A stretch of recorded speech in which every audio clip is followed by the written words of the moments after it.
Reverse అయింది. ఇప్పటికైనా బుద్ధి తెచ్చుకో రేవంత్ రెడ్డి గారు. నేను ఎమ్మెల్యేలకు మంత్రులకు కూడా చెప్తున్నా, మీ ప్రభుత్వం ఫెయిల్యూర్ అయింది, ఏ ఒక్క మాట మీద నిలబడలేదు.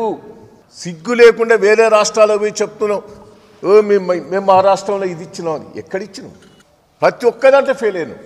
ఇవాళ పోయి మొన్న దావోస్ పోయాను, సింగపూర్ పోయాను. ఏందే 1,40,000 1,60,000 కోట్లు అంటాను. పోయినసారి దావోస్ పోయి 40,000 కోట్లు వచ్చినాయా అని 40,000 కోట్లని అనౌన్స్ చేసి ఒక్క రూపాయి రాలే.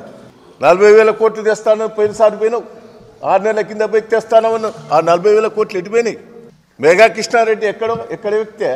నీ ఇంటి పక్కనే ఉంటాడు, ఈ పక్క ఆ వెనుకనే ఉంటాడు. ఇక్కడ పోయి ఒప్పందం పెట్టుకోక అక్కడ పోయి ఒప్పందం పెట్టుకుంటావు మేఘా కృష్ణారెడ్డితో.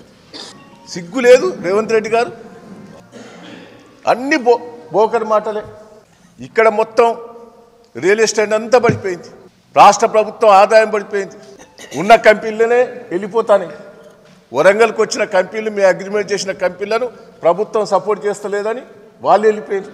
టెక్స్టైల్ పార్కుల ఇప్పటి వరకు కూడా వాళ్ళతో కంపెనీ వాళ్ళతో ఫోన్లు చేస్తే రాష్ట్ర ప్రభుత్వం మాకు సపోర్ట్ చేస్తలేదని చెప్తారు వాళ్ళు.